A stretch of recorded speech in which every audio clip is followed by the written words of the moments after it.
Good afternoon, everybody. Thank you for coming today. Welcome to ITI. Thank you in particular for joining us on the Thursday before Labor Day. And although the weather forecast originally said it was going to be cooler, it's still not quite the end of summer, so hopefully everybody will take advantage of that this weekend. ITI is a trade association that represents the most innovative technology companies in the world. When I left government service, and it's hard to believe that's been 5 years, when I came here, it was to focus on the challenge of getting innovative commercial technologies into the government's hands, and to do it while they're still leading edge, not when they're at the end of life, which is the experience that I can see Claire nodding along. Those of us who are CIOs and agencies experienced all too often. But at the same time, when we get those products and services to the government, they need to be secure and reliable. They need to scale to meet enterprise needs. They need to be flexible in order to support the wide range of users and missions across agencies. And they need to be affordable. If only we had a program in the government that was designed with those goals in mind, right? Of course, those are aligned very well with the goals of FedRAMP. And the question is, how well do those goals align with the reality of FedRAMP, with the new guidance that's come out, the new metrics, the new standards, which are the result, I know, of a lot of really hard work by a lot of people here in the room and elsewhere in government and in the private sector who've really worked to solve real challenges that exist. And they've done that looking across agencies that have different standards for risk acceptance, that have different practices for and levels of experience in their workforce for how to mark information, that have different standards and practices for workforce focused on challenges like security and IT and procurement and much more. Those are all challenges that we all, I know, face every day from one perspective or another, either from government or from industry. Those are the questions that we're going to dig into today. We really appreciate the government, OMB, GSA, and everybody else being here for their participation. The presence of the federal CIO, the deputy CIO, and so many others from the government really is an example of how important it is for government and industry to be working on these challenges together. They're only things that we, I think, can all agree are going to solve together. Not government making policy or industry deciding what's best for government, but all of us working together collectively. So with that being said, I'd like to get us started by welcoming the federal CIO, Claire Martorana, to join me up here for a discussion of some of the challenges that I just mentioned.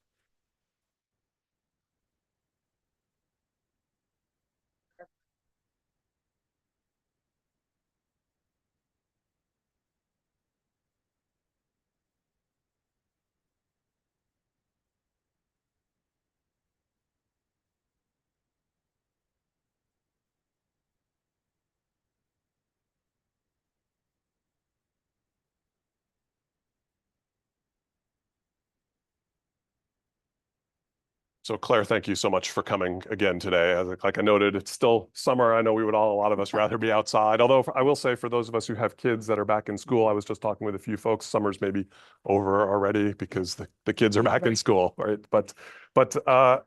So as I noted, a lot of work has gone into the guidance that's come out. So I thought maybe we could just start with, from your perspective, what are some of the highlights? What are the key things that are different now? Yeah, I think first, it's just hi to everybody online. So glad you were able to join us, and hi to everybody in the room. Thanks for taking the time. I think from your open, Gordon, that this really, us being out here doing these roadshows, doing these agency interactions, should be a signal to everyone how important this is. The FedRAMP is really important to us as an ecosystem and a community, and we're taking this seriously. We've put a lot of effort into it. It's been a wonderful collaboration between the team at OMB, the team at GSA, and the many parts of the ecosystem that have been the stalwart champions of FedRAMP for a really long time. So thank you to everybody who's gotten us to where we are and is really helping us to move this forward. I think, to me, the value proposition is, right, the cloud is essential. We're in the 21st century. This is no surprise to anybody. But as you all are aware, the government sometimes has challenges in implementing technology and adapting rapidly to the scale of change. And that is one of the things that I think I am most excited about in the evolution of this FedRAMP program. And additionally, really the most important thing to me that I say every single time I talk about this is this being a security program, not a compliance program. We certainly recognize and respect the compliance needs in government, but the fact that we are focusing on security as a primary driver of this is a really important component piece that I think just has to be foot stomped and shouted loudly. Yeah, and of course, coming from a career as a CIO at the FBI, I couldn't agree more about the importance of security, right? And the challenges that agencies face in dealing with security are immense, and they grow every day. It seems like, right? There's a new threat. So that I think leads into the next question, or to a follow-up to that, Claire, which is, how is this part of the overall IT modernization needs for the government? How do they balance within agencies the many challenges that exist? Yeah, we have to aggressively move to the cloud. Like, there's certainly use cases for on-premise technology, and we don't need to dwell on that. But I do want to recognize there are use cases in some instances. But the reality is, in the 21st century, for us to securely deliver the services that are required, we have to utilize all of this innovative cloud technology, and then what it enables, right? That to me is the most exciting part, is being able to move at a speed that allows us to adapt quickly and take advantage of the opportunities to innovate, right? The overarching, we are behind as a federal government in IT modernization, right? Whenever I talk about IT modernization, people's eyes start rolling back and they start ignoring me because they equate that to, oh, you're just going to ask me for more money to build more things or to maintain the things you already have. We don't often get an opportunity to talk about how we can accelerate delivery. And to me, FedRAMP is a key part of that. As we are doing once, using many times, like all of the assumptions of adequacy, like all of the words that we have been using in the conversations around this, it's really the challenge I think that we have right now in the government. We are not going to magically get the billions of dollars that are needed for us to wholesale modernize the infrastructure of any one agency or multiple agencies. It's just unlikely going to happen. It probably will start happening as we get into a post-quantum world, but that is a bit of the future that we're just starting to socialize with our colleagues across government. But one of the things that is most important is we have to continually adapt to the threat environment that we're dealing with on a daily basis. And as you all are aware, and people that are watching us online, this is a really dynamic threat environment, right? Yep. We have nation state actors. We have a really important set of missions, and our crown jewels is the data that is maintained and operationally supporting the missions of our federal agencies. Those are our crown jewels, and our crown jewels are being exfiltrated, not being managed effectively in certain environments.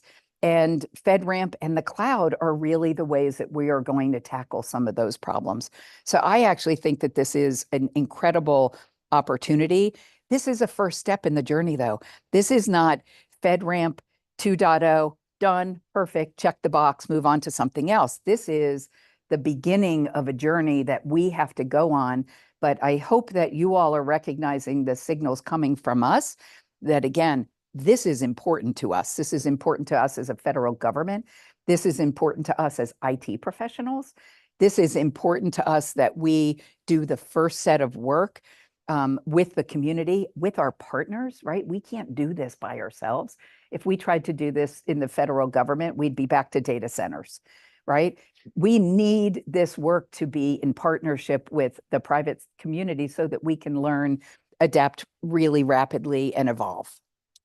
Yeah, I want to dig in, Claire, to one of the points that you were talking about there, and discuss the tension that exists between, on the one hand, doing FedRAMP and modernizing and the presumption of adequacy and the inherent tension between that and FISMA.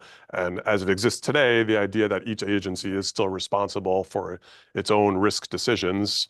And how do we cross that bridge? How do we resolve some of that tension? Yeah, Gordon and I were talking about this earlier as CIOs, right? Of the first times that you're getting that ATO package and you are signing your name as the responsible official for this entire mission, and you have to trust a lot of people on your team that put those components back. I took, I think, close to 5 hours with my team to review my first ATO package because I had no idea who put forward the documents and what was the process that they went through. And it was terrifying, I would say, that experience. And the benefit that I had was my deputy was a SRE who was incredibly technical, and he had gone through it before me. It still took us 5 hours to go through the package. We have to build a level of trust, and I think the FedRAMP program has built that over many years of its origin inception, of building out the capability for us to trust this group of folks that got together and were using the best practices in security in order to authorize something. I think what we're going to see now through this next phase of evolution is we have to build trust as a federal community with each other. CSPs have to build some trust among the CSP community related to the security controls that we're asking for. We have to build trust as CIOs about how we are going to assume the adequacy of that package based on the competency, the rigor, and the discipline that an agency put into the work that they were doing. So this is us all leveling up and us all maturing at the same time. And that's hard. Yeah. And the other piece to that is there are budget implications to doing that as well, right? You have to maybe be willing to trust the work and allow some of your investment to go to another agency. And that, is in an environment where every CIO thinks that they don't have enough, right? Yeah. And I think that, this is a place that I kind of frankly have to challenge myself a little bit. Having the good fortune to be my home agency is OMB. I get to work with incredible colleagues that really think about federal technology and budgeting in a rigorous and thoughtful way. But we have to use other levers that are available to us, possibly using some TMF investment to give us the opportunity to bring a couple agencies together to reduce the financial risk for them doing something together and modeling some things. Like we have to be open-minded and resourceful in the constrained budget environment we're operating in, but we can't let lack of funds dictate the lack of service delivery to the public. I refuse to believe that is a state that we all as IT professionals think should be the status quo. I continue to challenge myself about that. I challenge in OMB, and I challenge my agency partners to think differently about how do we accelerate delivery and modernize all of the processes that are really risky and challenging. Yeah, so I think from an industry standpoint, then the question is inevitably how can some of the tools that we provide that are different, that are new, how can we find opportunities to bring those to bear to help when there are not enough resources, when there's not enough money? Yeah, that's a big question. I don't know that I have an answer today on the Thursday before Labor Day. Yeah. I'm not sure I have that fully baked, but I think this is just an opportunity space. Like none of this is going away, right? We are a digital economy. We are a digital federal government, right? Even though we are not fully modernized in every capability, we have to be the ones that are continuing to drive forward the mission that we need to deliver services in the 21st century that the public can consume and interact with in a seamless and secure manner, and that they have to trust the ability that of all of us, you all in the private sector, us as government officials, that we are leaning forward and are doing everything that we can, sometimes with a challenging workforce environment that we maybe didn't get those extra billets that we've been advocating for multiple years. But I have seen the federal government deliver with a level of excellence that has really inspired me. It's a reason I'm sitting here, is how we reacted during COVID. We didn't miss a beat. We figured out how to get work done. We figured out how to motivate our teams. We went remote in a day, right? We just decided in one day that we had to go completely remote, and we did not fail our customers. And it was challenging for our employees. It was challenging for the workforce, especially those people that had to continue to be essential. But we're able to do all of this. And cloud to me is the most exciting part of the evolution that we're going through. And every agency has to embrace this and meet the moment and partner together. And I think that there are cohort groups. We haven't done a lot of work on this. I kind of look to Drew a bit as my deputy and the biggest champion of this evolution, that maybe we convene a couple agencies and bring them together and try and reduce the friction that they might have of being able to partner together on something, to move, to be able to challenge ourselves on the assumption of adequacy and kind of just move us along. Maybe it's something we have to architect a little bit in its initial endeavors. Yeah, the success story around COVID and the transition to remote is an underappreciated story, right? That doesn't get the attention that it probably deserves in terms of the impact that technology had to enable that. Right. We don't want to have another situation like COVID to drive that, though, right? So it's how do we create the sense of urgency to make those transitions now going forward? Maybe doing something like those cohorts is a way to do it. I know lots of member companies here in the room, lots of ITI members and others would love to know who those best practice agencies are. How do we work with them, right? How do we help move the ball down the field? Yep. And that's really where you also can provide us feedback, right? That's why we're out here talking to you, ITI. That's why we're out here wanting to communicate with you all and the people that tuned in. This is not a journey that the federal CIO team is going to champion. This isn't a journey that only the GSA team is going to be able to champion. This is a journey we all have to go on together. And we really have tried diligently with this policy and many of the policies we've evolved in the Biden-Harris administration to do something we coined as human-centered policy design. And the goal of that is to hear from our customers what is needed in order to write better policy.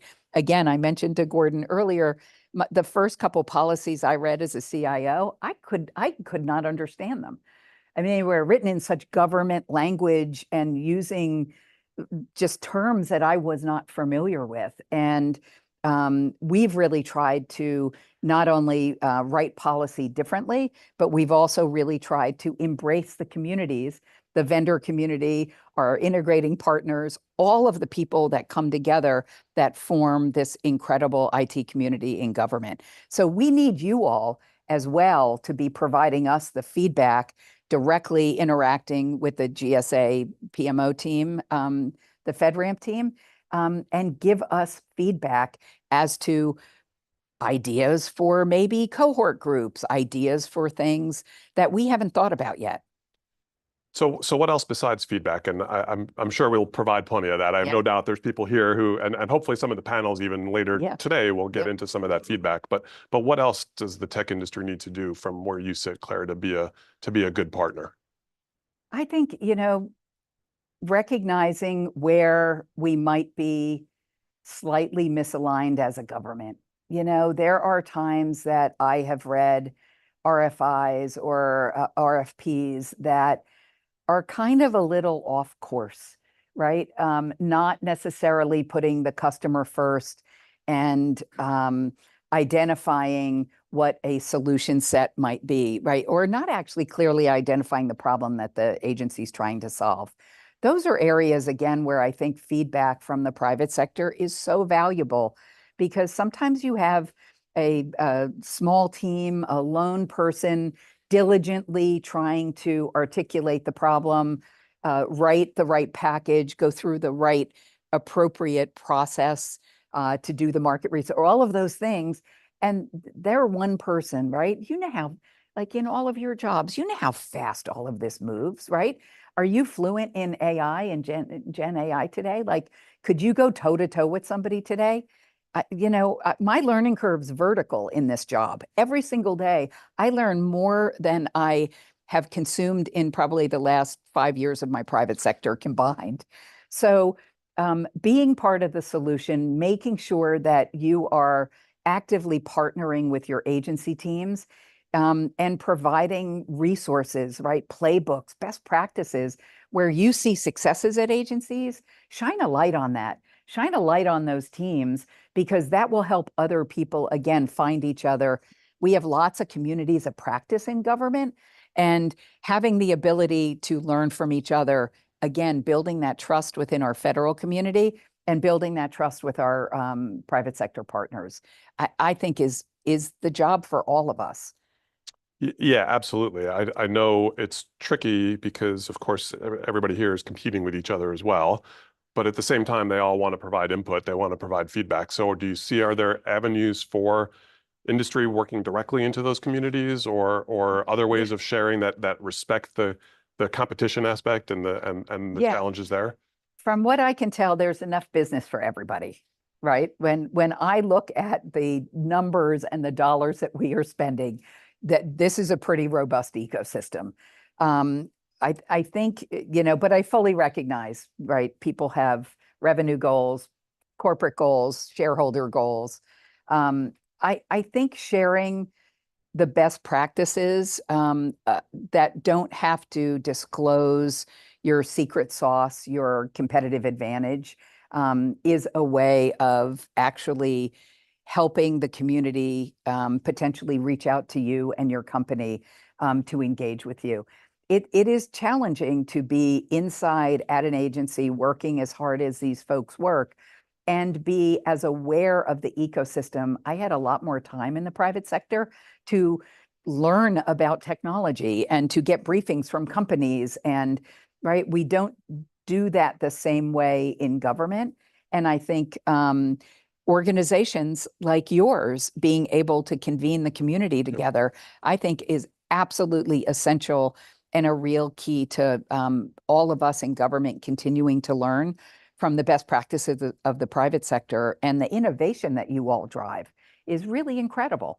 And our government will benefit from it only if we can deliver it with excellence. Yeah, I'm sure we're happy to take you up on other opportunities to do Yeah. that. We, I think, are as an organization good at convening industry to put together events to provide feedback, and we certainly look forward to that. Yeah. I did want to, it's challenging though from the industry side though to know what are those buttons and to understand how to press them. So are there tools, are there ways that we can look to moving forward to be better engaged? Yeah, I think Eric and Drew will be able to speak a little bit more to, I will always get all the FISCAC, the FICAC, all of the big letter convening organizations that have been stood up in order to take that feedback and have industry at the table with us. So that is a really important part. And I know that they'll touch on that in that panel. Public comment. Right? We don't do public comment for sport. We don't do public comment because we have to. We actually don't need to do public comment. We can just do all this stuff ourselves from on high, write a policy, throw it out there into the ecosystem and make people comply with it. We've tried to approach technology in this administration differently. We read every single public comment that we get. The team is exhausted by the public comment. They not only have to read every one of them, they have to decipher them, right? And they have to integrate them and apply them to the policy objectives that we're trying to get out. So public comment's really, really important. Occasionally, we get public comment from the public, right? where a person is just saying, I have been unable to, get my Social Security benefits, blah, blah, blah. Like, we integrated into the public comments are actually humans who are trying to communicate with the government and say, please make this easier for me to access the benefits that I need or the benefits I've earned, or I'm trying to figure out how to get my mom some benefit, right? Like, these are all things we take this really seriously. And I can't tell you how thoughtful these teams are that are adjudicating all of those comments. They take them really seriously. And we also, put stuff on a backlog. We might not be able to incorporate something in an initial policy, but all of these policies are living and breathing and are going to continue to evolve. So please participate in that. And I know there's a public comment period open until August 31st. I forget exactly the topic.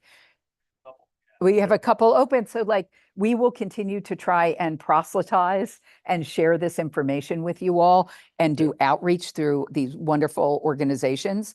So that is something that I will continue to champion and really hope you'll participate in.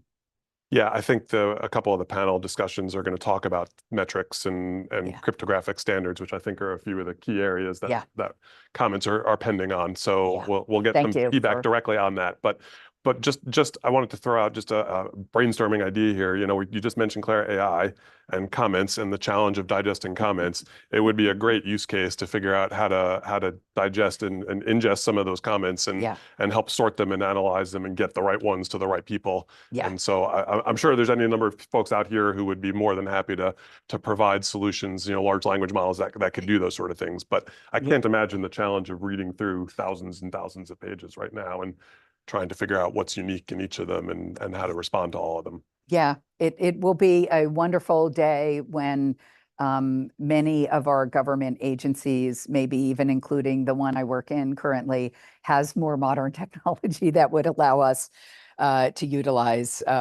some of those innovations. But I do know there are agencies in government that are actually using AI in order to do some pilots on adjudication and trending and really interesting work. Yeah, all of that is fascinating and fabulous. And we certainly would love to see more of it.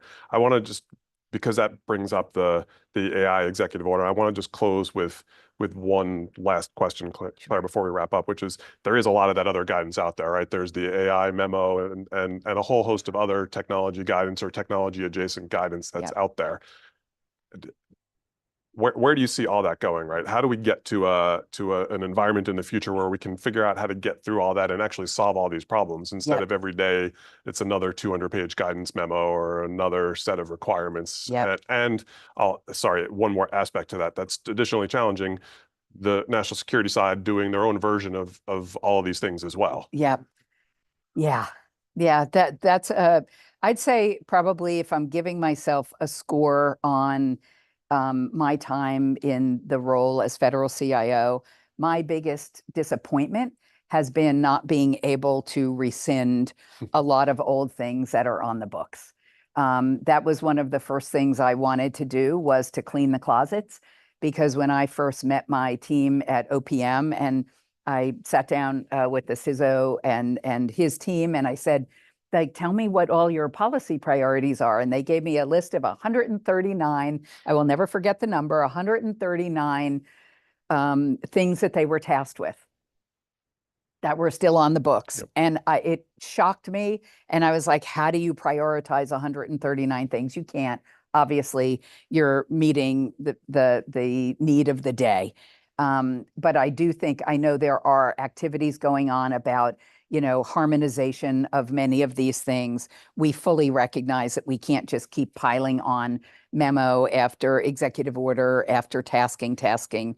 That doesn't also harmonize with the budget process.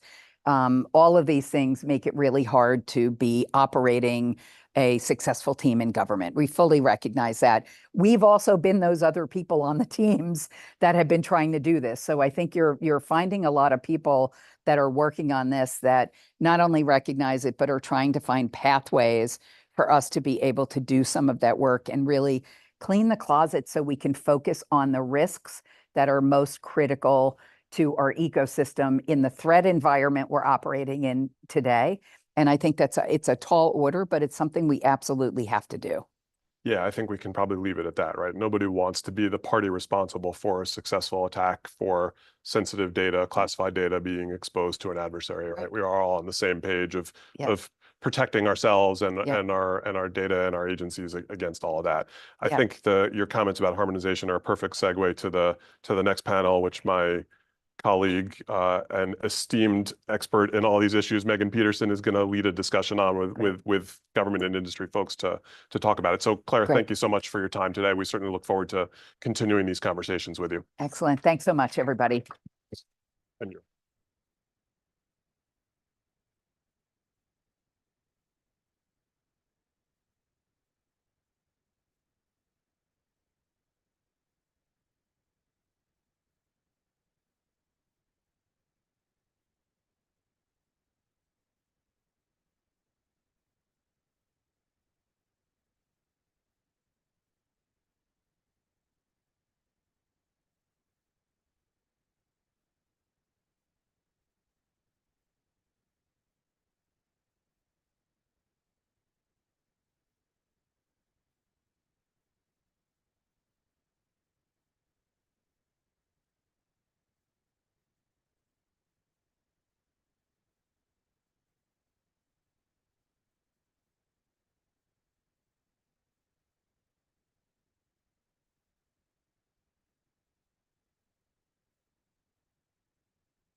All right, well, welcome everyone. That was a fantastic discussion. Excited to continue it. I am thrilled to have this opportunity to talk with both government and industry and dive a little bit deeper into all of those great topics that we've teed up. As Gordon said, I'm Megan Peterson, Senior Vice President of Public Sector Policy and Counsel here at ITI. I'm thrilled to welcome with me Dave Waltermeyer, who's the Data and Strategy and Standards Lead for FedRAMP at GSA. We have Algirda Pipakita, Head of Governance, Risk, and Compliance with CrowdStrike. And we have Mike Yonkers, who's a Senior Director of Engineering with Cisco Systems. So thank you all so much for being here. Really excited to jump in. So let's do that. Dave, as we were talking when prepping for the panel, you have had a very busy summer. You and your OMB colleagues have put out a ton of very substantive, important guidance. Just to name a few, starting in June, we saw the final Emerging Technology Prioritization Framework that was released. In July, we had the final OMB FedRAMP Guidance Memo, M2415. Also in July, we had an RFI published for comment on FedRAMP key performance metrics. And then finally, a couple weeks ago in August, we had the policy for cryptographic module selection and use issued. A lot to digest, so thank you for that. Given sort of everything that's been coming out, wanted to give you a chance to tee up, what are some of the biggest changes, biggest improvements, things that you'd really like to highlight that industry should be paying attention to within all of that? Yeah, I want to touch on a couple of things that Claire also introduced in the earlier session. I think foremost, a lot of our work is focused on making FedRAMP a security first, data-driven program. We are working to actively improve security outcomes by analyzing, the data that we're receiving, looking at where there are threats that agencies are facing, and really adapting to that information. A primary thing that we're also doing is really building a stronger community around the FedRAMP process. As Claire said, this is not something that we can do alone. We need our cloud service provider and agency partners to work with us in improving all of the work that we're doing. A big piece of what you're seeing in The work that we've been recently putting forward is really a lot of outreach around public comments, collecting feedback from our community. So really, those are two of the primary things that we're trying to achieve within the program right now. Great, great. Thanks so much. Obviously, a lot going on in the U.S. government with FedRAMP in particular. However, as we know, you don't function in a vacuum. There's a lot of other initiatives going on throughout the U.S. government. Most recently, for example, the Department of Defense released proposed rulemaking incorporating their CMMC program. It's something that, you know, we as industry providers and ITI member companies who sell to pretty much every agency and even global governments are grappling with. Wanted to see if maybe I could start with Mike, if you could speak to sort of how you're grappling with the breadth of these government-wide requirements. Sure. I guess I'd take this under the context of this notion of harmonization. And to kind of explain why this is important to us in industry is I like to think about this is we have to build business cases inside our companies. The dreaded business case is classic, like I got to run to my corporate office to explain why it is that I need something on behalf of the government. And I grew up in a world where we would go to solve crypto problems. We would focus on FIPS. FIPS was a certification security requirement that met the needs of the entire United States government. So it was easy for me to build a business case on behalf of my clients, which were the US government, to my corporate constituents to say, we need to do this and here's why. And I could represent the entire buying power of the US government and easily get that met. When I live in the world that I live in now, where I ultimately still trying to serve the government, I have FedRAMP, I have the DoD CCSRG, and then I have the intelligence community IC directives, multiple frameworks that ultimately are steeped in a underlying same set of controls, but I have to go present evidence to different bodies and then kind of work through that. So I still build my business cases. I still sort of, drive forward with this is the needs on behalf of the US government. But then I start to show up and start to tear that apart and go, well, this is what I'm going to have to do in order to meet the, citizen services side of the government. This is what I'm going to have to do to meet national security. And I know we can build, and there's reciprocity and we can build on top of it. But then it slows us down so much. So in what we like to think about in our company is that if there's a way to harmonize it, where we can get to a world where we had with FIPS, which was an easy thing to point to that represented the entire need of the government. The Department of Defense did not have its own crypto standard that we had to meet. That's like the end state. So that's kind of the why we care about this. Now, how we get there, easy to say, hard to do. I think about this. I've run a lot of different teams inside Cisco, and I look across the team and I'm like, my life would be so much easier if my teams would just work together and get along. But a lot of times I have to intervene and, effectively say, this is how this is going to get done. So again, easy to say, hard to do, but a whole of government approach where it's leadership driven to harmonize these requirements so that we in industry can drive after them. I'm not saying I don't want to operate under different frameworks. What I'm asking for is the ability to go through them concurrently, not in some sort of serialized process that slows us down. That's a really good point. Algirda, I know you have some thoughts on that as well, both within the US government and the global government context. So over to you. Definitely. Fully aligned to what Mike just said. If I could just build on that, I would add that, that authorization and assessments reciprocity would be super, super welcome in unification of controls frameworks. But if it was possible to actually introduce, I deal with at least, as a head of compliance, at least 5 different auditors, just when it comes to US government, federal government. I'm not talking about states. If I could actually authorize and said, okay, I have FedRAMP moderate or FedRAMP high, and this is all my paperwork. Now, when I go to DoD and deal with DoD CCSRG, I could say, this is reciprocated and accepted, and let me do just Delta. Guess what? Saves me time, saves me budgets, saves me resources. It's a great win for everybody and saves you those 5 hours that you just spent reading because you already know that your peer spent exactly that time making sure that we are secure. And then you just look at a Delta. Great win for everybody. If that would be one take that I would like to leave, this panel with, and see how we can collaborate on this, that would be one that I say. Heading compliance, in a cybersecurity company, a very fast-moving cybersecurity company, guess what? There is always friction with engineering. And there is even more friction when I come and I say, I have also now Australian requirements. IRAP is coming in the picture. I have Spanish requirements, ENS coming in the picture. Oh, and guess what? Germany, which we just received certification yesterday, federal government is also expecting XYZ. Engineers are losing their minds, me included, okay? And this is my primary job. Their job is not to meet compliance requirements. Their job is to innovate, to ensure that we are staying ahead of the adversaries and we really stop the breaches in the US government and to our private clients.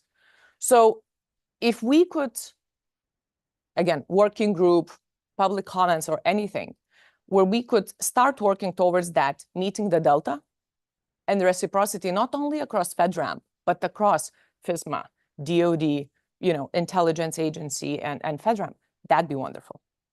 Thanks. And Dave, I know you're probably not surprised to hear this feedback. I know that, it's a challenge on the government side as well to try to navigate through all of this. Want to give you a chance to react to some of those recommendations and share maybe what FedRAMP is doing to address them. Yeah, I think one way that we can actually work to address this problem is being clearer around, where our requirements are and where there are various equities. There's a lot of different policies and guidelines that the federal government offers. Often, those policies and guidelines can be in tension. And so working in ways to provide some relief where those tensions exist is also something I think that we can do. A good example of that is what we're doing with our cryptographic module, policy. A classic tension that exists there is between meeting FIPS 140, validated module requirements, as well as making sure that the software that you use is patched and up to date to deal with critical vulnerabilities, such as those that exist on the CISA like known exploitable vulnerability list.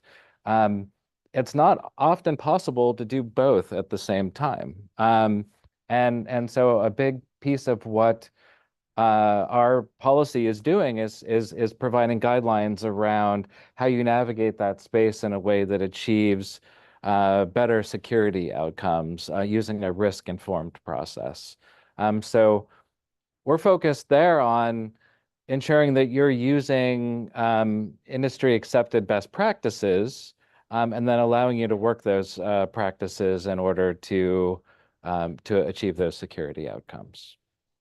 Yeah, thanks for that. I know on the risk determination in particular, additional clarity is certainly welcome regarding sort of how industry should be prioritizing that. I know the government is in the best position frequently to make that risk calculus and communicate that to industry, obviously without revealing sensitive information. Just wanted to give our panelists a minute to respond about, what information in terms of the risk assessment, how you should be thinking about risk would be most helpful to receive from the government side. Want to go first? No, please. I have one in a pocket. I'll save you. No. I think more clarity and collaboration on working with the industry and the 3POW. I think they are a really important partner to be brought into this conversation, because in many cases, the way we are interpreting the text is different than the 3POW is interpreting. And guess what? You change your auditor, now the other auditor is interpreting as well differently the text of the law. And here an example would be the boundary, the authorization boundary, and the CUI or QE. I'm always getting confused which way to say it. If I have to communicate to engineers, especially when it comes not only just data sets, but metadata, at what stage does it become CUI? Or is it a CUI, and where does it travel? It is really challenging for an engineering mind to comprehend the boundary authorization framework. If I could get help from the federal government in actually simplifying in very simple human-centered design terminology, what is CUI? How does it look when it comes to metadata sets? And especially in our security world, sometimes it might happen that we are sending to our customers the metadata sets, malware, viruses that we are seeing. When we are receiving them, guess what? They are becoming CUI. So the data that we produced suddenly becomes the boundary issue. Would love to have closer collaboration there and more clarity, working together and understanding easier. Thanks. Mike, Yeah, anything? I mean, Dave said it. I would just build on the same comment, that clarity around, you had asked the question in context of CMMC, and we sort of dodged answering that question. It was an interesting process to talk through it. Appreciated the opportunity to provide feedback, but like, I've been around long enough to remember the days of SBU and this lack of clarity of this kind of squishy type of data in the government. We have to treat it differently, but it's unclear. Are we doing it some way different for DoD than we are for other parts of the government? Is it law enforcement sensitive? Like, any opportunity to clear up some of that would simplify our lives, that then would allow us to move more quickly, to provide better services faster to the government. Anything to follow up on there? Well, I think one of the challenges for those of us in government, though, is that it's not often possible to provide complete details around all of this. And so, like, part of what we've been working through is giving you the information you need to use a repeatable process that can work through answering some of these questions. And that's the framework that we're trying to provide, I think, with a lot of our policies. Definitely. Well, and it's always a balance, right, between all the things we're talking about, between the security controls, between the data strategy, and not putting sort of overly burdensome or government-specific requirements on what are largely commercial providers, right? So as I mentioned, ITI's companies provide services to pretty much every federal agency in the US, global governments, as well as a huge market of commercial customers. It's not, as we all know, to the government's advantage to have sort of government-specific solutions that fall behind, lag behind, or not on par with the innovation in the commercial market. So I guess my next question, and I'll turn it to you to start. What are your thoughts for how the government can play the role that it should in terms of setting the security standards, elevating the security posture for everyone, public and private sectors, while not impeding that commercial innovation? Of course. And I think that would be the goal of everybody here in the room, to ensure that the government, is moving as fast as it's possible and as secure as it's possible. At the end of the day, we are all citizens of this country. We would like it to be as secure as possible. If I can think of, an example again where I could see a potential way for improvements, is the SCR process, significant change request process. So, if we are operating different environments, commercial and federal environments, guess what? My commercial customers will always receive products and changes much faster than the federal government will. And that is part of the SCR process as it's built today. We have to engage the 3PAO again. They have to retest all the controls. They have to review documentations. I have to work backwards with engineering again, taking their time in preparing all the documentation on already existing products, do the security impact analysis. We are talking months, okay? And that's in a best case scenario, that the federal government will take time to review promptly. My 3PAO will actually safeguard the resources to look promptly documentation. And I will have budgets, because guess what? Every time I engage them, it costs me extra dollars to introduce those changes, new products, and improvements in innovation in the federal environment. So it becomes quite costly and not necessarily timely. And when you think that we are a cybersecurity company that needs to stay ahead of the adversary, we would like to be equally going forward in all of the environments. And that's, working in introducing prompter changes, automation, and really simplifying that significant change process would be a huge win for the US government in actually getting access to the newer, more innovative products.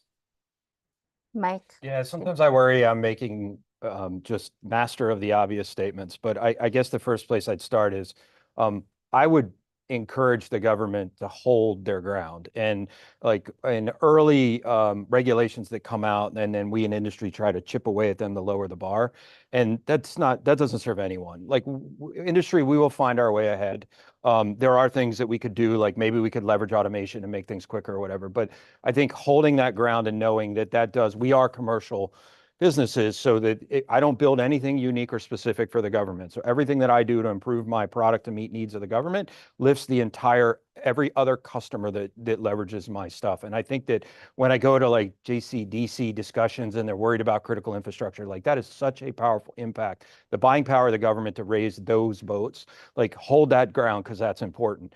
Then it comes back to what we've already said, the clarity. One of the things that really has me, laying awake at night worrying is this kind of post ATO risk that if we get a sponsor and we work through the process and we get an ATO, and then we go to agency number 2, and that agency does not want to accept the same risk the first agency accepted.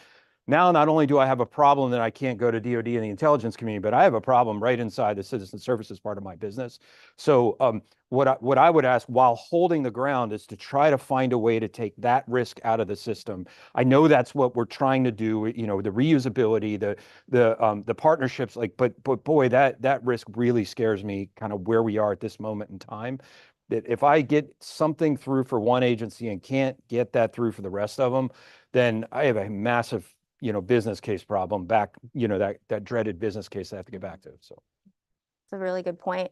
And I know FedRAMP, works across at least the civilian side of the government. Are there opportunities or things that you're looking at to try to maybe bring, at least in the US federal agency landscape, bring some of that harmonization there in terms of the reusability and making sure everyone's on kind of the same playing field in terms of security? Yes, absolutely. As I mentioned earlier, like one of the primary properties that we're really trying to maximize is really the security value that the program is providing. One of my colleagues, Ryan Palmer, who's going to be talking a little bit later today, often says, time is a security dimension. And so like one of the things that we really are trying to do within FedRAMP is to reduce timeframes involved in all of these processes. We do that by maintaining requirements where they add security value and looking at ways to adjust our processes in a way where it creates friction that doesn't necessarily provide security value.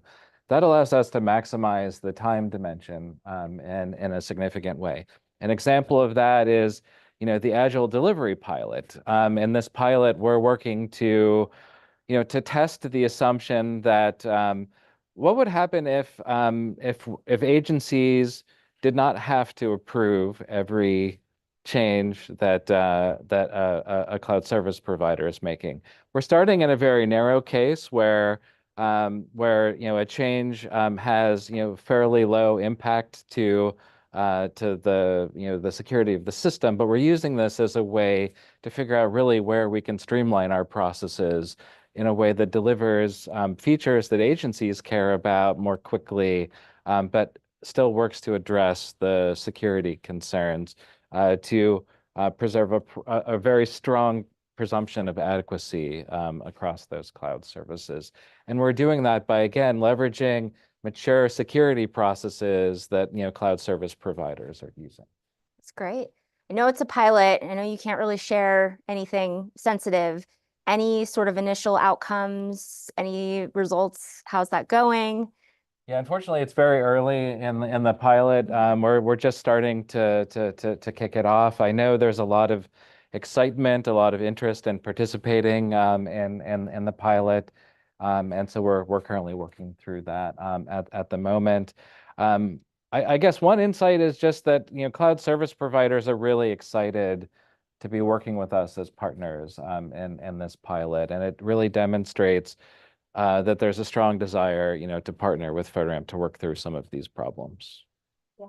No, we appreciate that forward-leaning approach, actually getting in there and trying things out and working with industry, and would love to, continue supporting in any way that we can. I'm sure all of our members, it's something we're very interested in. So, kind of coming to the close of our panel, obviously it's clear that success, depends on this public-private collaboration going forward. Wanted to give Mike, maybe let's start with you. How can FedRAMP, how can the government be a better partner to industry? I guess what I would like to do to answer this question is give kudos where they're deserved. You've referenced a couple of things, Dave, that are really powerful to us in industry. The first is the ability to provide comment. So the crypto conversation is an absolute perfect example of that, trying to balance that tension between speed and stay, FIPS validated like that. It's awesome that we can collaborate on that together. So more of that, absolutely yes. And then the pilots, right? The agile delivery. This is a very trivial example, but we talk about this all the time. We have a collaboration platform, and we love to change the emojis come holiday time. And so for us to be able to push an emoji across a boundary, it's not security relevant, right? But if it takes us months to go through an SCR to do that, this is a very trivial example, I know, but by the time we get it there, the holidays pass, right? So, that kind of thing that is already being done, like accelerating that, continuing to do that, like that's all I would say is, it is a strong partnership, and anything we can do to try to drive speed, I think is really important. Yeah, I echoing again what Mike said. If I could just add one more thing is, again, kudos, and we are really excited to see how it's going to work. FedRAMP PMO taking that more central focal point in terms of all the engagements across the agencies to take that risk away. One agency authorizing us, accepting the risk, but the other one refusing or elaborating on it. Let's see how what the future holds. But I think we are moving towards a very good path, having FedRAMP PMO being that focal point for us, because that also simplifies our life. And I think for agencies as well, it's much easier. The expectation lays within you guys, and then it's much easier to sign that or, acceptance ATO paper. Great. Dave, I'll give you the last word. We are all ears in terms of how industry can be a better partner to you. I would say first, take advantage of the opportunities that are in front of you right now to provide, to provide feedback. Participate in public comment periods on, the policies that we have out there. Take advantage of the forums that we have available right now to work together. Yesterday, we launched a new pilot around digital authorization packages. We're approaching that in an open source way, where you can work with us to explore that topic. So taking advantage of forums like that. And if you feel that we're not addressing a critical need that is top of mind for you, reach out to us. You can always reach us at info@fedramp.gov. We always want to hear your ideas on areas where we can improve things. Well, thanks so much. I want to just thank you so much, Dave, for your time. Algirda, Mike, thank you for your time and your comments. Really appreciate all of that. Look forward to continuing the collaboration. Now we're going to transition to our second panel. I will turn it back over to my esteemed colleague and boss, Gordon Bitko, and he'll dive into the emerging technology prioritization framework and some more exciting discussion. Thank you all.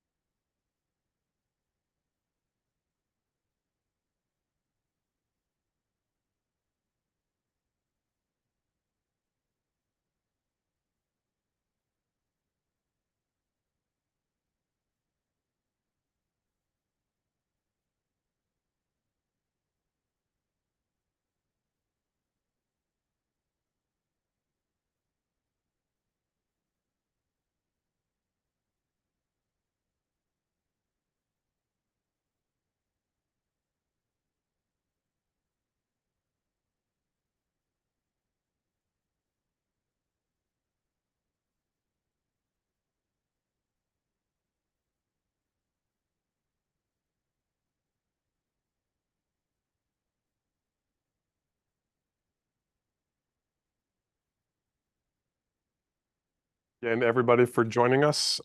We've had some great discussions about sort of the where we are and what are the current challenges. But at the same time, as Claire and I were talking, this is a big part of the path forward for the government, for IT, not just tomorrow, but next year and the years after. And a big part of that is the emerging technologies framework.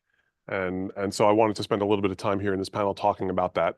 Before we do that, I did want to ask Mike what emojis he's trying to push across the security boundary, and how do we know that those are actually secure? Yeah. I think we've all seen, all sorts of ways that threats come these days, right, Chris? So before we get started, let me recognize and introduce my panelists here. First, we have Ryan Palmer, who is Senior Technical Advisor for FedRAMP at GSA, and Chris DeRusha, who these days is at Google leading public sector compliance efforts. So thank you to both of you for being here.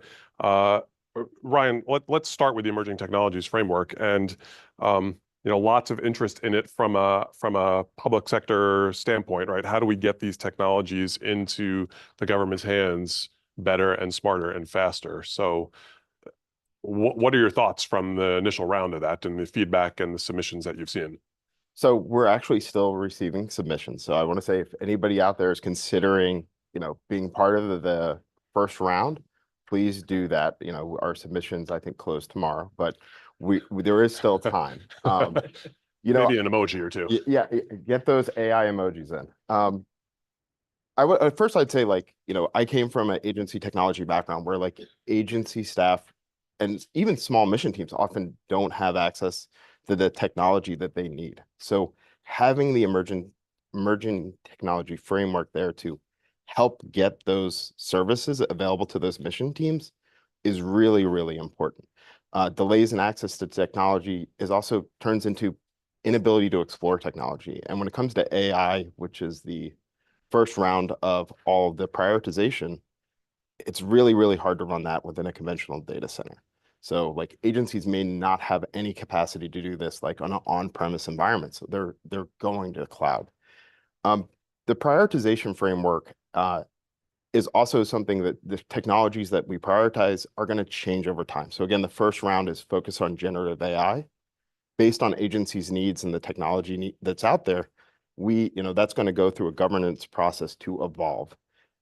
Right now, from the implementation of the actual prioritization, this is how the program is reviewing those technology packages. There's a few different ways that new technology makes it into our marketplace. Earlier on, it came up the significant change request process. So a vendor who already is FedRAMP authorized adds an AI capability into their package. They're going to go through the assessment, approval, and all those processes. But the ET framework right now is really focused on when an agency does an authorization of a product, making sure when we go to review that and say this is FedRAMP authorized in the marketplace, that we're accelerating that review process. So they're moving them to the front of the line and saying, based on the demand, based on this need, we're going to review this package as quickly as we possibly can in the program. End state, that means that those prioritized packages will be in the hands of agencies and available within our marketplace much more quickly. Yeah, great, Ryan. So Chris, looking at this now from a large public sector provider who's got a huge cloud, a ton of those sort of capabilities already in your commercial infrastructure, how do you translate that to delivering those capabilities through something like the ET framework? Yeah, I mean, there's I think, as Ryan was talking about, for some of the big CSPs that already have a number of their, Gen AI and other AI FedRAMP authorized, we're sort of putting those new features, new services in through that current boundary. So it's not really the ET framework in this first implementation isn't as relevant, I think, to those who are running through the system that way. And so I would just say on that front, encouraging that, we have the 12 inside the ET framework, which are, I think, most applicable to new entrants, which is great, which is exactly what the FedRAMP program should be doing, in my perspective, right? And I think a lot of ours. But we're also prioritizing the services from the bigs that are coming in through, pre-authorized boundaries. I think we also want to just kind of do both at the same time, is one thing I would say about it. But look, I mean, and this is great. I get to speak really freely now. So, I'll stare into the camera and speak my heart. The reality is like, where did this come from? This came from the EO, and kind of what do we know about the ecosystem? We know the ecosystem is using this stuff now, okay? And like, I can say this now freely, like they're using it and they're gonna use it. And so we, need to capture some of that and ensure that it's being built the right way for government use. I mean, there's standards that we're gonna have at the government level that may be a higher bar, but need to be. Right. And we've had plenty of instances over the past few years, even that show like why that's a true statement. And so I think that this is like a really necessary thing for the ecosystem. And I love that it's been created. But I think, and also I love that the frame of emerging technologies is the right frame, because as we're focused on certain types of Gen AI right now, like this is all evolving right fast.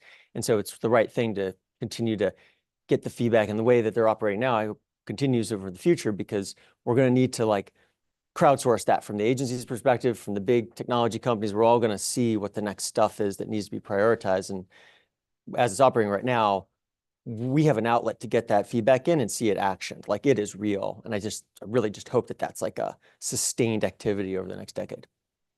Yeah, Chris, as you and I have talked in the past, there's no doubt that a lot of the security posture of many providers is a result of government requirements and the government's demands and expectations over time.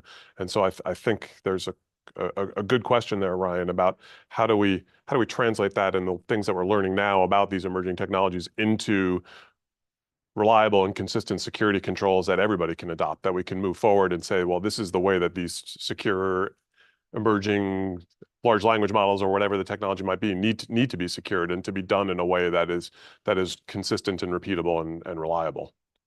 That's a very great question. I think if you look at how, we approach some of the, for our emerging technology framework, we got speaking to public comment, we all got over 200 comments back.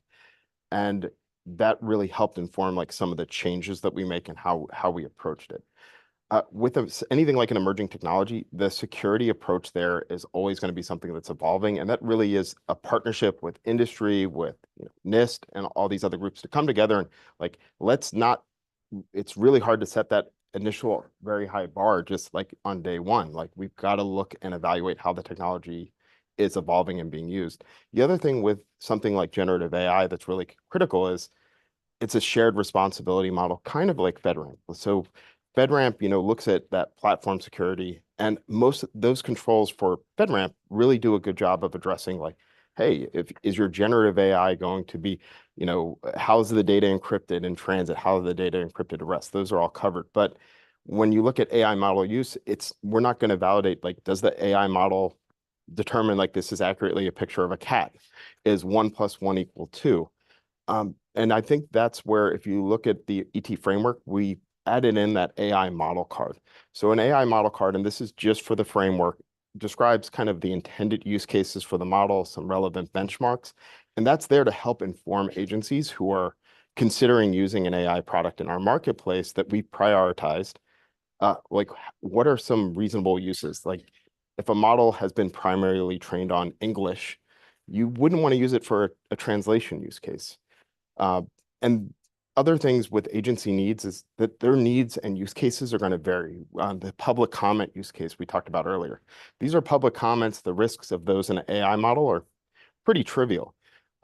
If that were some more sensitive data, that's something that agencies really have to take their own risk analysis based on that use case. And I know that agencies are actively working to define those frameworks and come together in partnerships through communities of practice, engagement with industry.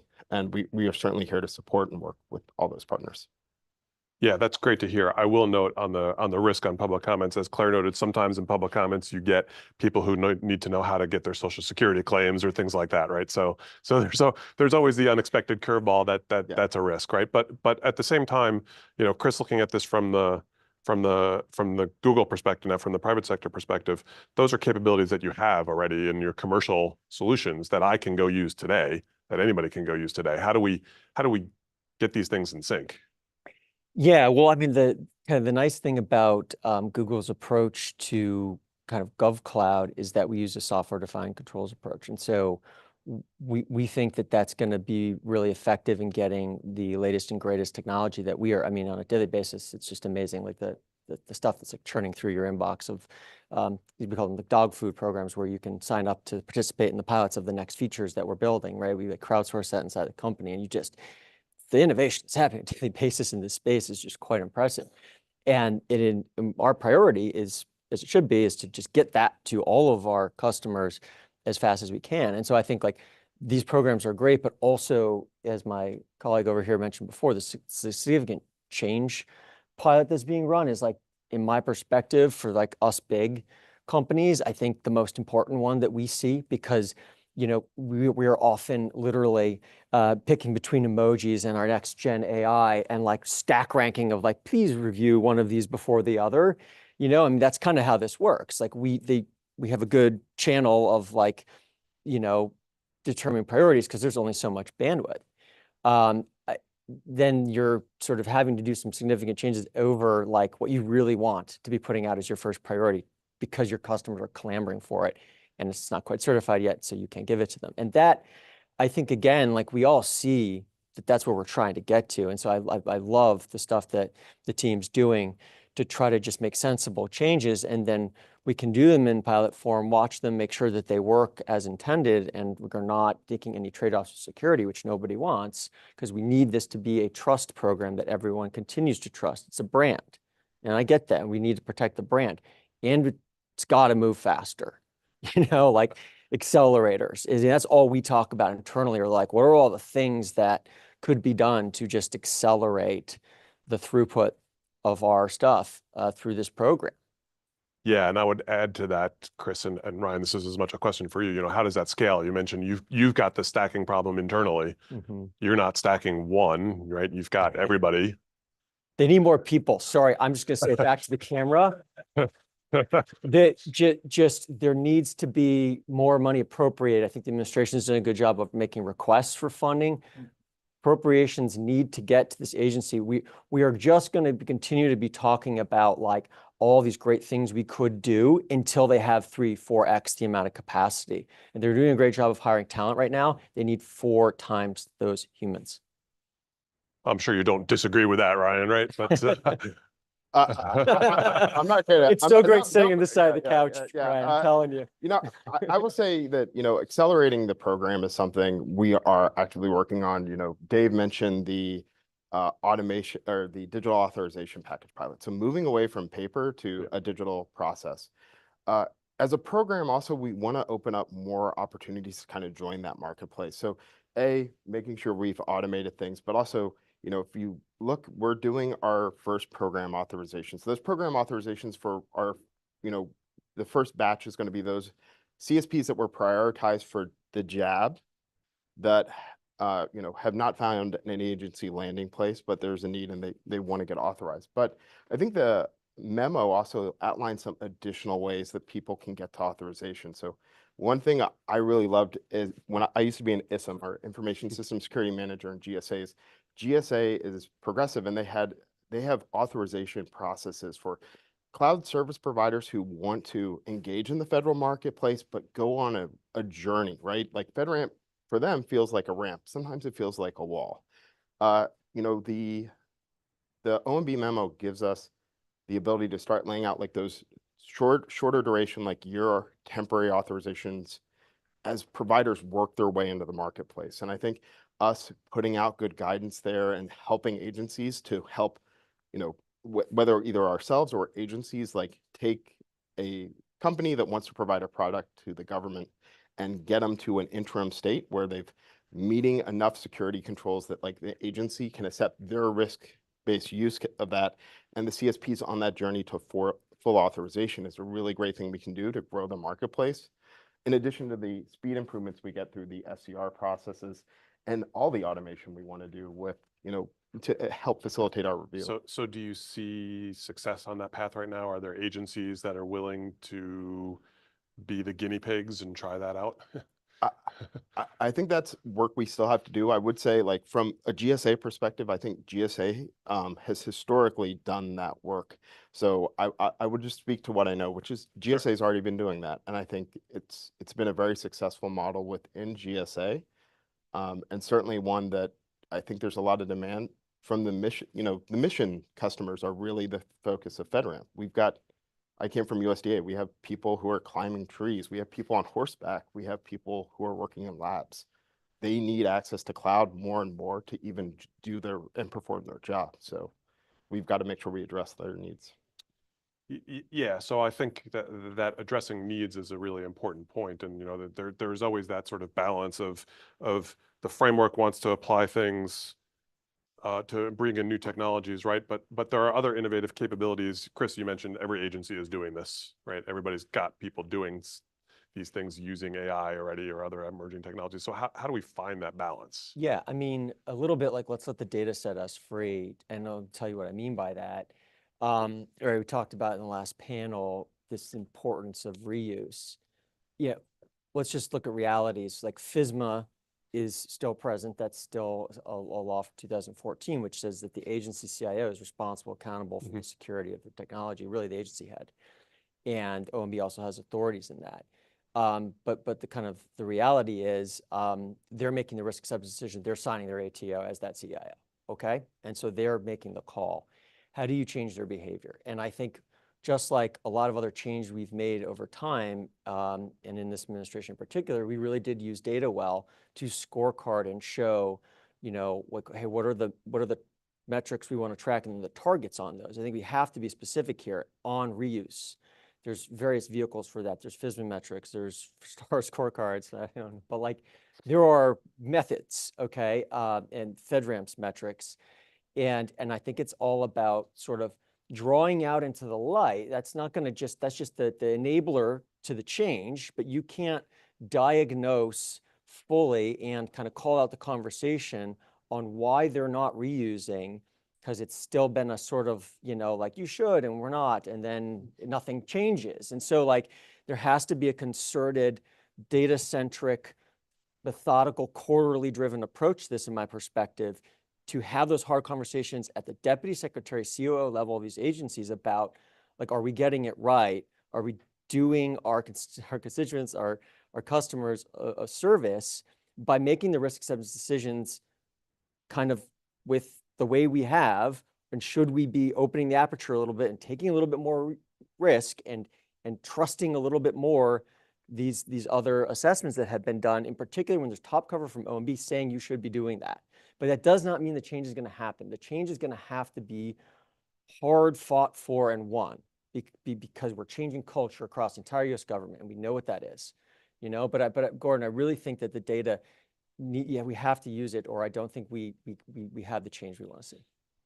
Yeah, I think I know that I and ITI are all for more transparency from government agencies on these issues. I would go even a step further than what you said, Chris. If it's sometimes it's the CIO doesn't even know, right? It's somebody in the agency deciding to do something, and so Ryan, to come back to you on the trying new stuff out. You know, how do you find those things and bring them home? I think that, you know, we've got a governance board, right? When they're you know, different agencies, they're bringing in a lot of different perspectives there. We have the FISCAC, right? So that is a partnership between industry and also government on, like, what are some of those pressing industry things within cloud. And we also were doing public comment on, or we're doing all this public comment. Like, I read through those 200 comments on the emerging tech framework. We are reading and we're listening, and this is a partnership and a journey we're all on together. You know, some of the ideas we're driving here are also, when you mentioned data, right? So we're looking at digital authorization packages. When you're looking at our metrics, it's looking at those metrics and you know, treating ourselves and kind of the marketplace as a data consumer. So what should we be focusing on? Where are people experiencing challenges in the authorization process?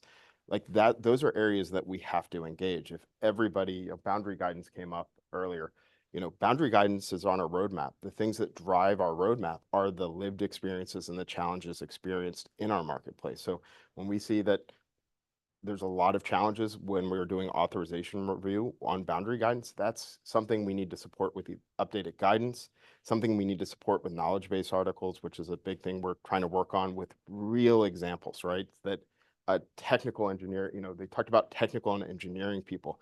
If you look at the stuff we're trying to prepare now, we're trying to write to an implementer audience, right? We're not just speaking to the compliance professional in an agency, we're speaking to the technical person who's securing a system, implementing encryption. We're speaking to the 3PO who has to do that assessment, so they have a shared understanding. So those 200 comments that you read, the ITI ones were the best, right? Of course. And all of them provided different perspectives. And Yeah, really yeah. valuable. And in all seriousness, among those comments, I mean, what are some of the themes? What are the trends that you heard? Some of the things I saw were there was the benchmarks were a little bit of a concern. Like the first reason why we put the benchmarks in there is to make sure that this is actually emerging generative AI technology. But the benchmarks kind of favor like some cookie cutter type solutions. And I saw from agencies and even providers that, hey, ours might not have the best benchmark, but we're trying to do like translation here. And this is still really important an agency use case if there's demand for it. So we wanted to, go to something where they would still have benchmarks, but those benchmarks would be relevant to the use and the service that they're providing. We certainly did see a mix of concerns around security. If you look, one of the big things that came out of that, and if you look at our emerging tech framework now, use of government data for training is an opt-in, not an opt-out, because there was a lot of confusion as AI providers have, again, this is for the emerging tech, which we prioritize. I don't know if I could use this if I don't know how my data is used. So by giving agencies more control over, hey, how's my data going to be used? Is it going to be used to train a model? That means it's more usable in our marketplace. I think there's still a lot of clarity that we work to achieve as well. Like the first framework, the draft was really, really big. We tried to condense that down. We moved it to a web-based version. We provided more flexibility as well in the number of services and the type of services. So if you look at the draft and the final, we added a API capability. Excuse me. Some of the feedback is like, I don't want to actually GUI. I just want to hit an API so I can integrate AI with my agency system, or even another CSP could use an API. Yeah, I was going to ask that question in a different way, which is, Chris, you noted that at Google that everything is software defined now, right? And so how do we get FedRAMP requirements, FedRAMP controls to be in that same position, right? Where it's not lengthy paper documents, and not that the blogs aren't great, they are, but it's a lot of stuff to read through, right? When in the end, it's a technical thing that's embedded there. And Chris, what do you think about, is that a path that Google's on? Yeah, for sure. I mean, internally, you can imagine we've got a lot of engineers that are pretty talented, so we play with everything. And one of them is like, looking at how you can have like fast automate, not just using OSCAL to like develop packages, but like automate the reviews of packages.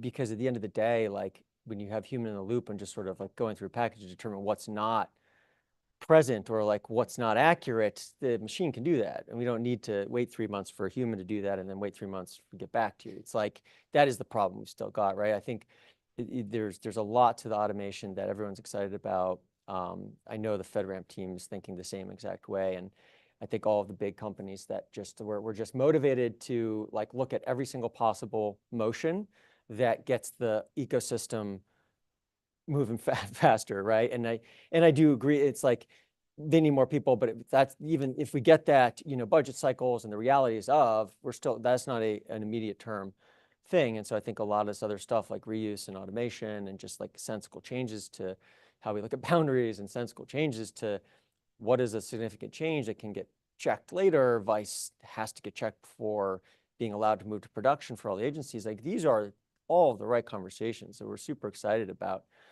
this. But the one thing I will say about it is, and this is funny, and so I'm going to speak to my industry colleagues now that I'm on your side, right? It's like, we love saying like, you need to change, and then like they change and they're like, how are you changing? Stop changing. I need to plan, I need to prioritize. What are you doing? It's like, we need to be a little more patient on the industry side of they are having to make some of this up as they go, because we wanted it fast and they're giving it to us fast. And so we just need to be patient with that and help just get the right answers by figuring out how to do all this public comment. Imagine being the ones to have to, I mean, we have to review and provide public comment, and it's a lot. Look how much work they're doing. It's insane. Can you imagine? I mean, like, I was just on the other side of it. It's a lot of throughput that's coming out of government. And I think we should all just be thankful and impressed. But we also do need to be responsible businesses. And that means we need to prioritize. And that means we need to understand what's going on. And so I just think that, like, the incentivization for the clear, constant communication and forward like this, I really appreciate the OMB and GSA's team that they've been doing these road shows and just getting out there. And I just hope that that again continues, because that's the only way we're going to kind of like get through this. Yeah, absolutely. Although part of me, the sort of the nerdy engineer side of me feels like there's an opportunity for a true quantum leap on the technical side of if we can get to real automation and all of these processes, that not that more people isn't helpful, Chris, right? But that there is a path to going faster through a lot of these other tools and capabilities. And Ryan, I hope that that's on the roadmap for the future. Absolutely. If you look, we're doing a digital authorization package pilot like OSCAL. For you got to turn things into data, then you have to start processing that data. Dave, my colleague Dave, often says, you need machines to do machine-worthy tasks and humans to do human-worthy tasks. If we're going through packages, seeing if someone checked a box, that's something we can certainly automate. And to like a long-term perspective, being more data centric, one thing like FedRAMP we have been building is like a data science team. So these are people who are recently, and we're adding to the team as we speak, as we grow, to change to a more data focus that facilitates automation, potentially, how we can use emerging technologies ourselves to do a better job of speeding the review process. Still having a human in the loop, but how do you give the human the tools they need and the data they need to make those risk-based decisions much more quickly? Yeah, in the end, it's got to be a person who's the risk acceptor, right? But I would say so. But we can make their jobs a lot easier, right? We can highlight where are the real risks that they actually need to pay attention to, not as you noted, did the box get properly checked? And I think also provide earlier feedback. Like one thing that's really important is, as a customer, when you're interfacing with FedRAMP, how do we shorten those feedback cycles to the customer? Like, if this control response is blank, let's let the person know. Let's not go through a full assessment and be like, oh, now you have a finding. Like, those are things we can figure out pretty early on and really speed that process up and make it a better experience. Yeah, a lot of incremental improvements help add up to big improvements. So I think we've only got a couple minutes left. So let me just close with a question for each of you. What particularly in the emerging technologies framework, but more broadly, what does success look like in the future here? Where are we in a year or 2 years? I think that in my viewpoint, FedRAMP has automated and just improved the overall experience. And really the end state is agencies have safe access to the technologies they need to accomplish their missions. And that's available in the marketplace and reasonably accessible. From their authorization and reuse, they're trusting the products in our marketplace. And also when they issue their own authorizations, like, for their responsibilities, I often think of like, you might buy a car, but it's still your responsibility to buckle the seatbelt. How do we make that really easy? So like secure configuration guidance we're working on with CISA. So yes, now you've bought the car. Here's the owner's manual, and here's how you can rapidly make sure you're doing it in a secure way. I think just improving that experience, reducing those timelines while keeping that very high bar. And the other thing I would say is really making sure that we continue to deliver on this partnership you're seeing now with, we're doing pilots, public comment, like keeping this same momentum up throughout this whole journey and having the program really be more active in cybersecurity overall. Chris? Yeah, I mean, number one, I think is just increasing throughput of the solutions that are going to get better outcomes for federal customers over time. And so but also it's expanding the marketplace to make it more equitable to like everyone that wants to enter, I think is really important, but they need to be interoperable and portable solutions to ensure that it stays like level playing field and that we're not, building the ecosystem sort of in a way that's not helpful as we expand out and have new entrants. But like, I do think, these ideas of looking at, where you don't need a sponsor necessarily to be able to bring some emerging tech forward to be considered. I mean, we have to continue, I think, to evolve and just learn as we go. And then I think it'll just be a healthier, more beneficial ecosystem to all of the government customers that really, really are clamoring for this tech. Yeah, so I lied. One more question, Ryan. What does government need industry to do to get there, to get to the state that you guys both just spelled out? I think that the partnership stuff, like the digital authorization package pilot is really big, because we can bring, like you mentioned, these major CSPs and even small CSPs, they have the tooling. So building that like interoperable system where we're exchanging data and we're using automation that increases our speed, but it also reduces the cost of agencies consuming packages. So, sometimes agencies don't have the bodies to just review everything. Claire, you mentioned, hey, I'm spending 5 hours doing this. Well, how many other staff were spending 5 or 50 hours reviewing the same thing? If we can help all those reviews, that also increases the overall authorization capacity within the marketplace. I hope I've answered your question. I think my main takeaway from that is collaboration, and there's a lot more work to be done collectively between all of us. But knowing again that you guys are having these conversations and participating in this, and I'm sorry you're reading all of those comments, but that somebody is reading them all and trying to take action on them, I think is an important pilots, piece of it. partnership, comments, like keep engaged with the program. Okay, great. Thank you guys so much.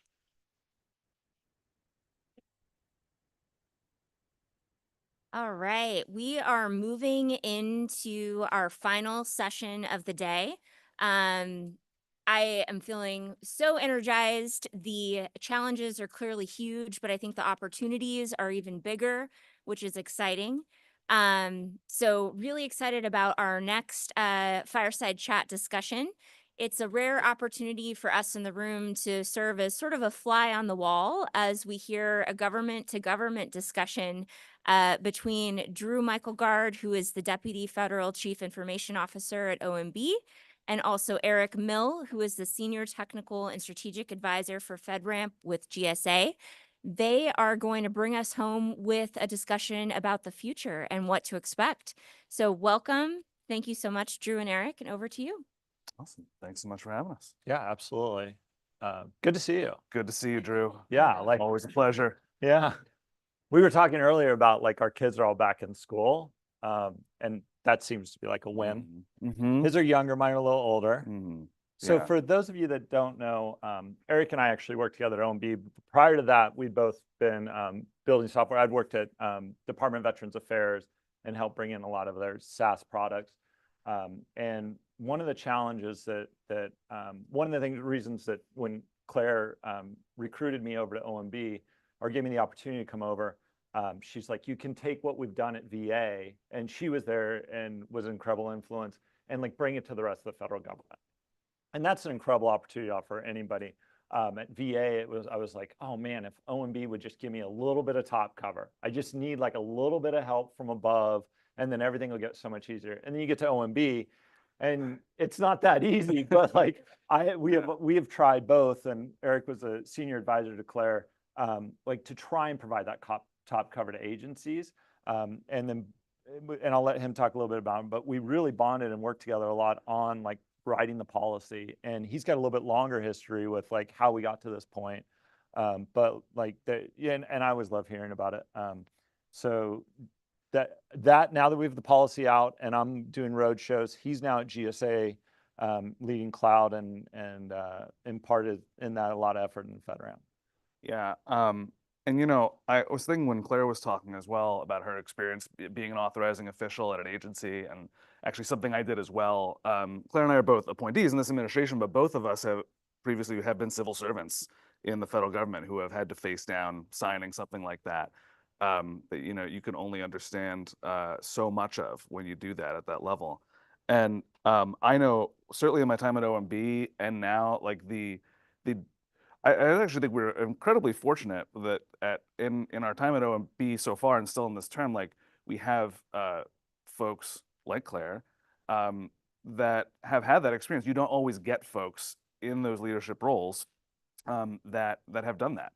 And I think it helps when you're in an organization like OMB, or if you're like in the sort of front office-y type place in an agency like I'm at, having the experience of like just being on the other side of it and like knowing that, you know, remembering the times when you saw the place that you work now as annoying noise, you know, or when you saw that place as a valiant sword and shield for what you wanted to do. You know, you're just given the chance to try and be the good version of that, and take on the work that goes with that. So I think with FedRAMP in particular, we've had an opportunity in this term in particular to really see through a multi-year period of investment in this program in a very, very lucky and kind of anomalous sequence of events, right? Starting at the beginning of the term, working on the legislation and taking, you know, something that folks have been trying to work into law for some time and really seeing that through and making sure it was set up to support the kind of modernization that people knew had to happen with FedRAMP and to build on its success, and getting to work through the policy effort on that, which obviously also took quite a bit of time with a almost year-long public comment process. And then really, you know, certainly my life now at GSA, working, you know, hard with the team on just the actual cadence of delivery and, you know, creating higher energy spaces where they've been lower energy before, and just starting to get like an engine moving that is there to actually execute on the things that we've all been talking about, that many people in this room have been talking about for many more than the last few years. So it's been really gratifying. Yeah, just looking forward to talking more about it here. Yeah, so I think one of the things, like there are two sides, or maybe like people that I hear when we're out. One of them is always like they corner me and they're like, I need FedRAMP. And then it's like, I need FedRAMP to do these things. And it's always like faster, cheaper, and better. And like, totally get it. I will say that of all the programs that I've worked with within the federal government, like this has probably been one of the best evolving ones between like a conversation with the community and the federal government, working in a way that we probably all wish that our federal government worked with the commercial sector. Always room for improvement. We're getting there. I appreciate Chris mentioning a couple of the areas that we can't like bring up as much, and in his role we're able to do that, and those will certainly help. I think just so like the culture of people, like this really does feel like a moment in time that's unique, with the different efforts that our office has worked on, and just like the change. One of the things Eric has talked about is like the refactoring of FedRAMP, because we moved really from like an IaaS, like focused on like things that business lines never cared about, which is like, you know, like, how's your like GCP or how's your Amazon instance being maintained, and what, you know, like how do I build apps on it? Now they're like, they will be on a plane or they'll be at a conference and they come back and expect to have those products within a certain period of time. You know, so we've really pivoted towards that SaaS. You've also seen the federal government, like we really pushed, like stop building software. You know, like we have software that's older than most of us in this room, all of us in this room in the federal government, because the federal government has had computers longer than that. So they're going to keep that software around. We like envision a future where we offload a lot of that product to industry. We make sure that we're covering the security, and we have certain frameworks around that we have to, you know, accommodate to. But like when we talk about like what's different in buying cloud, you know, that's a huge thing. Like I think of in the next couple of years, like it would be, you know, here, I'll go first and then you'll make it sound better. Like when the policies come out and either it's legislation or something from OMB, like I would love to see executives in the government that aren't in IT think of IT as their lever to get that done. Like the way that I'm going to initiate this program and make sure it's successful is through IT. And IT is like, I feel like we're getting there. You know, like executives are both coming from his backgrounds where they're like, I need IT to get this done, because we can't just keep throwing people at these problems. Like they, even on and we all talked about like, we need more resources inside of FedRAMP, but the agencies are asked to spin up huge programs that are going to deliver benefits to Americans and taxpayers, but there is no commensurate increase in their people. And so we want to get to the point where like software is their first choice in executing. I think there's a couple other ideas. What do you think, like 1 to 5 years, like how do we judge whether like FedRAMP's successful beyond like a room like this to to policymakers and to people in general? Yeah, well, there's no one answer to that. Right? There's a lot of different stakeholder groups. One shorthand I sometimes use when I talk about, how I know there are problems and there are things to work on, right? FedRAMP will always be at least a little annoying for companies to go through and sometimes agencies to go through if they're the cloud provider. But it should be annoying for the right reasons, right? It should be the sort of annoying where, especially if it's a security program first, it should be the sort of thing where it's helping security teams win more arguments in the company than they have otherwise, which could be quite annoying for some other parts of the company. But that's happening, and ultimately it's coming out of it, and people can agree like, well, I don't know if that's exactly what I would have chosen to do with the last year, but at least I feel more secure for it, and we're in the government, and like, great. And when I know that's not working is when, I, in my own life, come across people. I have some background in the tech and security community, and I come across people who have tales about like, well, yeah, I guess I could see how it helped us over here in some area, but like there's some other areas over here where actually it felt like we kind of got worse. Or maybe the most common piece is if you are leading a security team in a company of significant size or a product of significance, your security initiatives are not like fixing vulnerabilities. Your security initiatives are, we're 10 years in. We have big technical debt in this area. The way we're going to pay it down is a big architectural shift that is all of a sudden going to make a whole class of vulnerabilities go away so we can stop worrying about them. But the way the federal authorization, the ATO process, and so obviously to some extent the FedRAMP process operates, is on just like paying down vulnerabilities. It's paying down the symptoms. And so, but if you're a product that is taking security seriously, you're investing in the root causes. Just like we here, I think at GSA and at FedRAMP, are trying to invest in what we think are the root causes of some of the problems folks have in time and cost. And we're not only just chasing after short-term time and cost reductions. Companies are the same way, and they should be. And so for me, I know it's going well if we are starting to see more people feel like that they were able to focus on the bigger rocks. And we ultimately, the government was an enabler that helped those things move along faster and get to a better place. Yeah, I think that's a great vision. So what are like one of the things that we think about when we're not every day is like that mid-range plan. And I think the government's probably pretty good at like long range. We put out a lot of strategies, and then like we're very tactical. Like, are we going to be on a CR in like soon, or are we going to have budgets in those?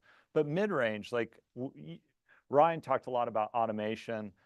That's really like one of the areas that I'm super excited. You guys have brought on a ton of talent on your team. We've brought on a ton of talent. I think combined, like we got like former FedRAMP directors at OMB. Christine Lamb worked on the legislation. Like we've really invested in getting the talent there. You all have identified a lot more of needs in the technical and security area. I think now though, like I really feel like midterm, it's time to take the cultural changes we've made and be pushing those out to agencies. Like, and we see 3 types of agencies, buckets of them, or I do. I won't pin this on Eric. Like we've got our forward leaners. And so you see like the FedRAMP board, before it was the JAB, and now we're pivoting to a larger board. They're all people that are forward leaning and authorizing products and looking and evaluating risk and like leading industry and joint authorizations and reuse. You have like another side that we're always pulling. They're like asking a lot of questions and appropriately they're appropriately waiting for others to take the leap, and then they're going to come behind. They're like, and we can bring them a little bit, but there's this group in the middle that we are identifying where you get a new leader in an organization, a new CISO, a new business line, or even somebody at a lower level who really wants to do something, and they just got to the organization and they need some sort of like playbooks, top cover, some way to enable that at a new agency. So we're really focused on like finding those people. So that, to call out to industry, when you all find that, and you find like a business leader or a IT leader that is willing to lean in and adopt some of those best practices, like let us know, because it's challenging oftentimes to meet people and like come in and so that'd be a call out to the community. But what like I see culturally, that's where we're like shifting. I feel like we have the policy in place, we got some hiring stuff, but it really does come down to culture here. and then we'll talk about like a little bit of technical stuff. Yeah, I mean, we definitely are starting, I think, to, shift to a distinct new phase here as the year goes on at GSA. Hopefully folks have been noticing for just the last 2 or 3 months, right? After we did our roadmap earlier in the year, we've started to have, new and interesting things to say once or twice a week for like 8 weeks straight. And each of those things has a lot of work behind it, typically. And, that ratio of new things and pace, like that cannot continue. I think we're swinging above our weight pretty well with the people and skill sets that we have, but we're absolutely going to have to be, there's some of those things are going to be a year of follow through as well. There's going to be new iterations of them as we bring on technical talent. Like we are pivoting towards like actually building out the APIs, like authorizing the systems that will let people integrate with us as well. And we've also significantly grown to the point folks have made here. I don't want to toss out numbers here that I might regret, but like we'll just say it's a significant growth of the team. And when you grow an organization like that, you also will have to take some time to also like readjust, rescale, like allow some culture stuff to get worked out. That's now the awesome opportunity that we have to have gotten there and get to that point. So it definitely, yeah, that's what I think it is, the phase change, I think, on our side. Yeah, that resonates well. I think one area I want to make sure that we hit is like how we've restructured like the governance apparatus. And governance is never anybody's favorite word until you're like, I need some governance to scale. Then you're like, oh, we really like need to figure this out because so one of the things we mentioned was the FedRAMP board. And you and I worked really hard to make sure that like that is positioned going forward, like what you would think of a traditional board. We've had board meetings, like they're going to set metrics, help us, like out in the community, like very board-esque things. We've also had the FISCAC. Do you remember what the Federal Secure Cloud Advisory Committee? Yes. So that's always the Federal Secure Cloud Advisory Committee. We're on our second round of people. So we chose a group over a year ago. Actually a year and a half in March or February timeline. And then we've got, that is like one of our best ways that we're hearing from public. So it's people from across government and also industry, large companies, small companies. We have 3 PAO on there. So it's like a very good diverse set, put out a lot of information through there. What else do we have? Well, I feel like that's actually a decent segue just to talk about like how folks can engage, right? Well, or the next FISCAC meeting. Yeah, so the next FISCAC meeting is I think the 12th. Yeah. And we also have a forum coming up on the 25th. We've done a number of these public forums this year and late last year. All of them have been well attended, and folks ask questions live. We try to give candid answers whenever we can. I think we're going to continue doing that. I feel like people have really hammered home the public comment angle, so I won't dwell on that. Yeah. Other than to say that everything that folks have said is right. I want to add, there was one particular thing I wanted to say on this, which is I have sometimes heard companies say, when I was at OMB and as a GSA, they would express a reticence about criticizing the program in public comments, or just kind of in general, especially if they're already authorized or seeking an authorization. And I really think that is not in the interest of either party to take that approach. And I definitely, one of the things that's been the most valuable is when companies have come and said like, here is what has been so annoying or felt nonsensical about this process. And they're willing to provide, and especially if they're able to do this in the public comment process, so enough detail to show like what was at issue. And my experience, even before government, in an advocacy group, when I was on the Hill, when I was in the White House, whether you're on the outside or the inside, if you want to make change in an organization, when you throw something at them, it's going to be the most impactful when there's a piece of the organization you're advocating to that agrees with you, and you're helping give them the information and the boost that they need to maybe go from losing inside the organization to winning, right? And you're helping, change the character of that organization, and that's only possible if you get in the game and you are willing to share. Ryan also mentioned our knowledge base articles. That is maybe the least technically flashy of the things that we're trying to do, but I actually think is a huge deal for us to go out and like say ahead of time, here's and essentially holding ourselves accountable to it for like, here's what you should do to get through this with enough technical detail that we're just cutting out the churn. The most effective version of that is going to be if we have examples we can publish of like, here is what has worked. And that means that companies are going to have to be okay sharing some of those examples so that they can light the way for people behind them. And so that's it's just the element I wanted to add to this part about engagement. Yeah, I completely agree.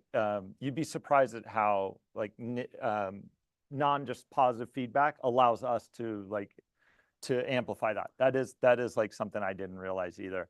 I think one of the last things, like that we both bonded on was this idea of like however, like to make steps towards, and Chris and Claire, we've all worked on that. Like we're setting our footprints out for the people to come behind us. Like nobody stays in government long enough in the right positions. So like, how were we able to benefit from the people that came before us and also set things up? I think one of the big changes in FedRAMP, and I'd love to see this across more federal government, is like we're moving this from a black box. Like that was one of the big things that we heard again and again. They're just like, I just don't know. I don't know where my stuff is. So like we're moving from being towards transparency. And you'll see that like, is the metrics stuff, is that still out for, yeah, so that's still like, you give feedback on that. You've got Automate, pilots that's out there. We at OMB have put out time and time again asking for feedback. Like our hope is that like we have transparency going forward and you all know as much as you possibly can about the program because we're asking you to contribute. We know as companies you're contributing a lot from a people, a financial resource. You all are fighting internally for resources to, because the government's where you want to be like delivering value because there's a great mission for every agency out there. And so like, we're hoping that like this becomes this partnership that everybody's talked about before. You want to take us home? Yeah, I mean, I just, one of the things that we've been talking about throughout the day, some of the initiatives that we're doing, and I'm glad to, have seen some of the companies that have been here also express that like, this is helpful. There's things that will help, like, will feel like relief to them, and that is great. But I think it's really things I'd like to emphasize the most is how much everything that we are doing right now, and we've been looking for the places that provide the most relief to companies and raise security at the same time, right? Like when our most early focuses are on places where we can make all parties happy, with the main trade-off being we're just kind of absorbing more complexity inside the government, which is what the government's here for, right? And like as folks have said, like when we're trying to move significant changes faster and get out of the approval spot on a per change basis. It's because we want to move approvals and oversight to the place it matters more from a security perspective, which is the process by which things come out. When we issue cryptographic module guidance that is encouraging folks to patch, hopefully people understand without too much explanation that that's a security motivated thing. And we're acknowledging the fact that there are competing requirements at times that happen more often than we'd like. And when those things happen, it would be the easiest thing in the world for the government to just risk transfer out to other people and say, you figure it out. The government's very good at that, right? But instead, we can actually say, like, okay, we acknowledge this happens. Like, here's how we just recommend you get out of this situation, and with security as the guiding light in that. So, I think that what we are doing is finding those places that work better for the customers of FedRAMP and improve security for the federal government at the same time. Yeah, excellent. I don't know how we go. You coming up?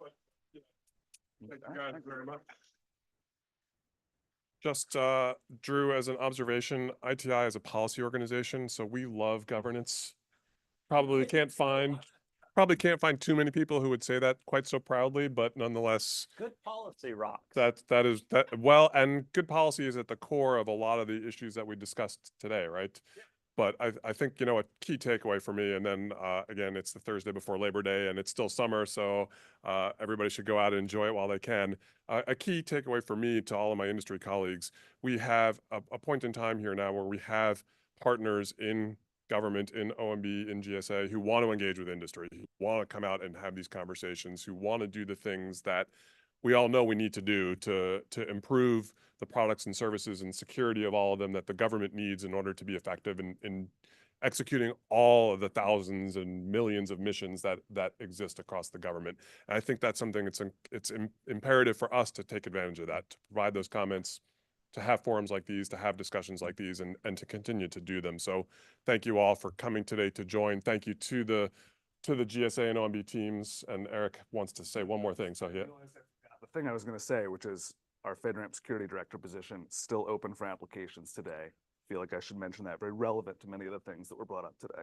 Absolutely. I've done my service in government, so I'm not going to apply to that, but I would encourage any. You'd be the second best candidate. But no, Absolutely. we do want to thank ITI. Like we do put in a lot of time, you know, going out and talking to industry, but we couldn't do it if you all didn't show up. So like we really appreciate you hosting us here and giving us a great opportunity. And you all online, you're missing out. Like this is like a great place to be inside.